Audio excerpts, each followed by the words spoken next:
Dans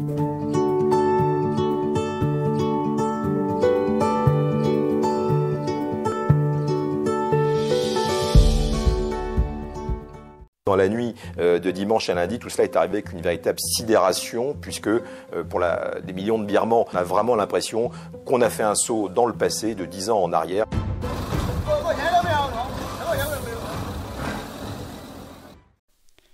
Bonjour, alors moi je m'appelle Camille, j'ai 35 ans, je suis partie en 2020 en Birmanie.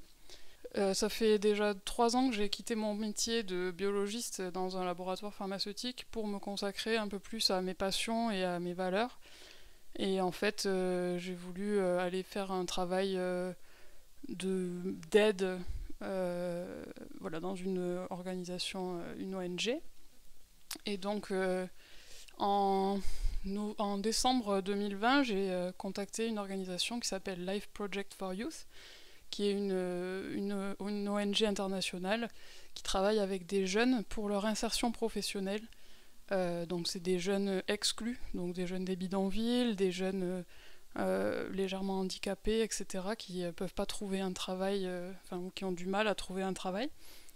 Et donc en fait cette organisation, elle les aide en leur donnant des cours d'anglais et des cours de professionnalisation en fait. Donc c'est juste des savoir-être et savoir-vivre, comment travailler dans une entreprise. En fait je suis arrivée en mars 2020, donc 1er mars 2020, et au 15 mars tout s'est fermé. Donc l'aéroport international a fermé, plus aucun vol depuis ce moment-là. J'avais prévu une mission d'1 an, donc je suis arrivée et pouf, je pouvais plus repartir vraiment en fait. Donc voilà, petit à petit, moi mon projet c'était d'ouvrir un nouveau centre. En fait on avait un centre qui existait déjà dans un quartier, un bidonville de Yangon. Et moi ma mission c'était de faire de la prospection et de rencontrer des partenaires locaux pour créer un nouveau centre dans une autre ville ou dans un autre quartier de la ville. Parce qu'il y a vraiment énormément de besoins là-bas. En fait, c'est un pays qui est malheureusement assez pauvre et où les gens ont du mal à reconnaître un peu à trouver un travail décent, quoi. Mais en fait, c'est des gens extrêmement chaleureux et extrêmement gentils. Et en fait, j'ai appris quelques mots de birman.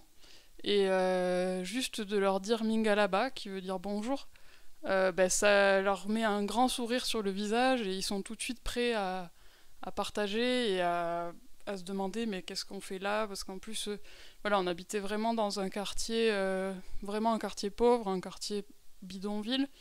On avait une petite maison tout près de ce quartier-là et donc on allait souvent dans le bidonville, dans les marchés, etc. Et vraiment les gens sont accueillants et contents de voir qu'on s'intéresse à eux, parce que finalement c'est des quartiers qui sont un peu exclus de la ville, ils sont à l'extérieur et il n'y a vraiment jamais de blancs qui vont là-bas. Et du coup rien que le fait d'aller, de leur parler, ils se sentent inclus en fait. Ils se sentent écoutés et on peut vraiment avoir des belles discussions avec eux, même si on se comprend pas. C'est ça qui est intéressant aussi, c'est qu'on arrive vraiment à savoir ce qu'ils ressentent et à échanger des choses malgré le fait qu'on se comprend pas vraiment, quoi. Ça fait à peine 3 semaines que je suis rentrée en fait. Donc c'était mi-mars. En fait c'était assez compliqué parce que moi j'avais finalement prévu de rester plus longtemps. J'avais étendu mon contrat pour rester jusque août au minimum, et en fait au 1er février il y a eu le coup d'état en Birmanie et du coup mon projet a été mis à mal. On a commencé à réfléchir, à voir si on pouvait quand même continuer et petit à petit la situation s'est tellement dégradée qu'on a décidé de mettre le projet en pause pour consacrer vraiment les efforts de l'organisation sur le projet qui existait déjà. Et de aussi renvoyer tous les ressortissants étrangers chez eux parce que la situation devenait trop dangereuse. Et en fait, du coup, j'avais réservé mon billet d'avion pour le 18 mars. Et le 14 mars, dans notre quartier, juste à quelques minutes à pied de notre maison, il y a eu des affrontements entre les forces de l'ordre, les militaires qui ont pris le pouvoir de force, et les civils, en fait, les manifestants qui manifestent de manière pacifique pour retrouver leur démocratie, en fait, la démocratie qu'on leur a volée. Et du coup, c'est un retour un peu chaotique et difficile parce que du coup, l'ambassade a dû venir nous chercher dans notre maison la veille de notre départ. Donc beaucoup de stress, beaucoup d'émotions parce que finalement, ces gens qui se sont fait tirer dessus le dimanche, c'est des voisins, c'est des gens qu'on connaît, c'est des amis, quoi. Je connais personne qui est décédé, mais je connais des jeunes avec qui je travaillais qui nous ont dit qu'ils avaient perdu des amis proches, des professeurs, des médecins qu'ils connaissaient. Et ça, c'est à ce moment-là que ça nous touche vraiment, quoi. Moi, j'en ressors un peu cabossée. Un peu...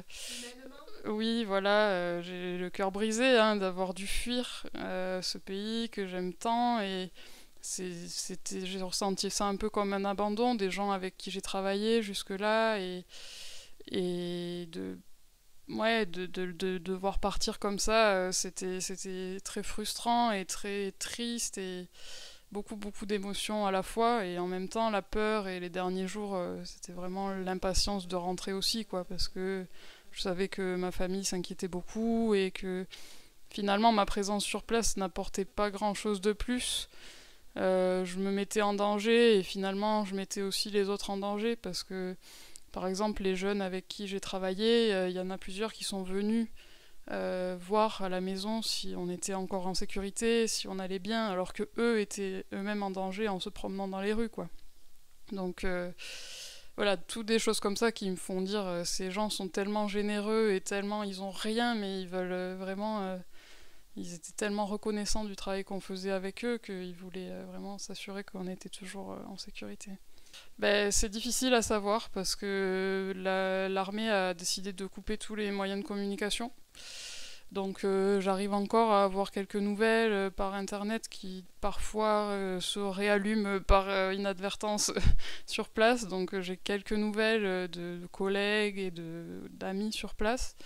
Mais c'est assez difficile d'avoir des informations, mais la situation est très grave en fait. Depuis le 1er février, il y a environ 600 morts qui sont à déplorer dans ce pays, et les nombres d'emprisonnements, ça se compte même plus, et le nombre de blessés, etc. Et encore, ça s'arrête pas, quoi. Mais ce qui est fort aussi, c'est qu'ils arrêtent pas non plus de protester et d'essayer de récupérer leur démocratie et leur liberté, parce que ils savent que s'ils se battent pas et s'ils font rien, ils auront ils vont retourner dans une dictature qu'ils ont connue déjà pendant les 50 dernières années.